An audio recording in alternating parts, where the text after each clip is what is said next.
Yeah, Dana, good morning to you. This illegal alien had a lengthy rap sheet here in California long before he ever killed these two California teenagers. He's got several felony convictions on his record, several convictions for driving without a license, but he was still out and about on California's roads. And this young American couple ended up paying the price for that. And now their killer is getting an early release.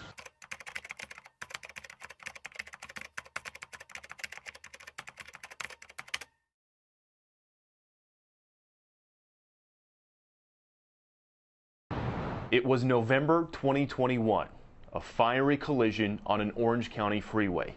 A young couple dead, and the driver who crashed into them, a twice deported illegal alien from Mexico with multiple felonies, in custody for being drunk, high, and speeding at nearly 100 miles per hour. I got a knock on the door, and there's two police officers. The pain written all over the face of Pavel Osokin, as he recalls being told his son Nikolai and his 19-year-old girlfriend Anya Varfolomeev, friends since they were kids, were gone. They told me there was a horrible incident. My son and his girlfriend Anya basically were burned alive in their car. She was my daughter. Anya's father, Anatoly, got a similar knock on the door that night. He said Anya's name. I said, yes, it's my daughter. My wife came downstairs and she was screaming and crying. She said, no, no, no, no. In spring of 2022, a jury convicted Oscar Eduardo Ortega Anguiano on 2 counts of gross vehicular manslaughter while intoxicated. A judge sentenced him to 10 years. But on Easter Sunday, the families say they received this notice from the California Department of Corrections that on July 19th, he'll be getting out. What? 10 if they're going to spend 5, and then 3. Yeah, 2 young, productive American citizens killed for nothing. And that illegal immigrant who already has been deported twice is going to be released again? In a statement, the Department of Corrections wouldn't confirm the release, but said in part, quote, incarcerated persons may earn credits for participating in rehabilitative programming, which may move their parole dates to an earlier date. What about the human right of a woman not to be raped? I mean, what about the human right of kids to play or to be free or to go to the park? And what about the human right to live, or the human right to walk in the street, right? But no, they were worried about the human rights of the killers. Anya and Nikolai's families are now sending letters to the state, calling for Ortega Anguiano to serve his full sentence. All those dreams were cut short just by one person who was not even supposed to be on that freeway. I will never forgive this guy. Never, ever. I hope he's going to stay in prison. I hope he's going to get old in prison. And I hope he's going to get kicked out from our country in the end.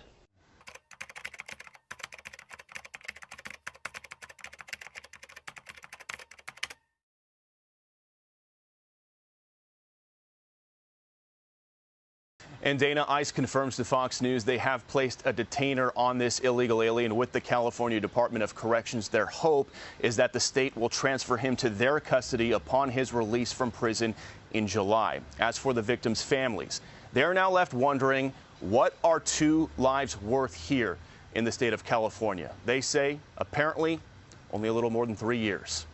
Well, look, Bill, everybody asks why I get so emotional on network TV, why I get emotional when I testify, because I've met hundreds of angel moms and dads, and hear every story. I'll never forget any of those stories. It's just a tragedy. But I'll make this commitment right now. I'll work with Secretary Noem on this case, and I guarantee you, if they don't honor a detainer, we have ICE agents outside that facility to take custody of this individual and deport him. He's been deported several times, which means he's a felon. Re-entry the country at the form of deportation is a felony. We will prosecute him and we will deport him. I'll make that commitment, and I'll work with Secretary Noem to make sure that happens.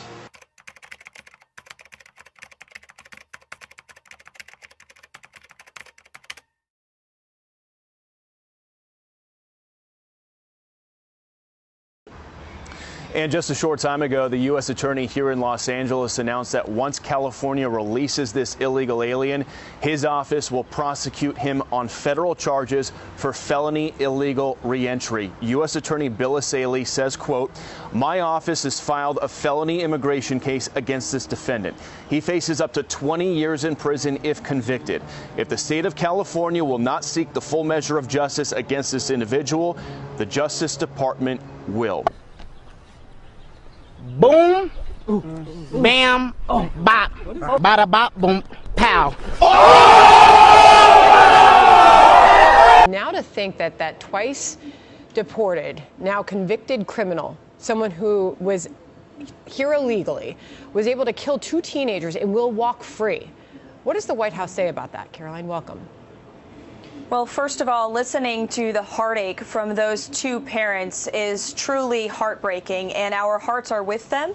And not only are we praying for them, but this administration is taking action. The Department of Homeland Security and ICE have already said that a detainer has been put on this individual if he is to be released, and he will immediately be transferred into ICE custody, we hope, if the state of California complies. And if not, the Department of Justice will be seeking a conviction against this man where he will spend time in federal prison for taking the lives of those 2 young Americans. So these results speak for themselves. President Trump is not going to tolerate illegal immigrant crime. And this individual case represents everything that is wrong with our immigration system. This individual was twice deported, but was allowed back into our country by the previous administration, took the lives of 2 young Americans, and is now barely facing any consequences. We will not tolerate it. We will not stand for that, and we will continue to enforce our nation's immigration laws and ensure that illegal immigrants who not only break our nation's immigration laws, but then further commit heinous acts of violence against law-abiding American citizens in our country are held to the fullest extent of the law.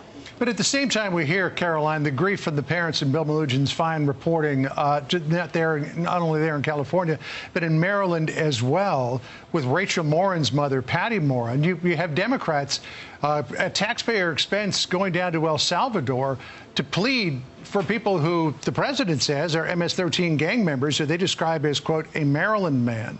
And listen to what Patty Morin, Rachel Morin's mother, said about that. Listen to this here. They would rather champion his cause, a criminal, than the victim. I think it is like utterly despicable. As an American citizen, as a Maryland citizen, and as a mom, it tells me that I'm not important or valuable. So you had Senator Chris Van Hollen of Maryland go down there, but then you also had members of Congress from Arizona who have nothing to do with this going down there to El Salvador. And you wonder, what is the Democrats' big play here? I was talking to Kayla McGee-White yesterday, and she thought that if the Democrats can make it almost impossible to deport an MS-13 gang member, how is this administration going to deport some non-criminal illegal aliens? Well, the Democrat Party is full-blown crazy. Their motto should be illegal immigrant criminals first and American citizens last, because that's exactly what they are doing. You have seen Democrat elected officials who swear an oath to stand up for their constituents and law-abiding American citizens spending more time advocating for illegal alien criminals, gangbangers, and wife-beaters in the case of Abrego Garcia from Maryland. It's despicable. It is disgusting.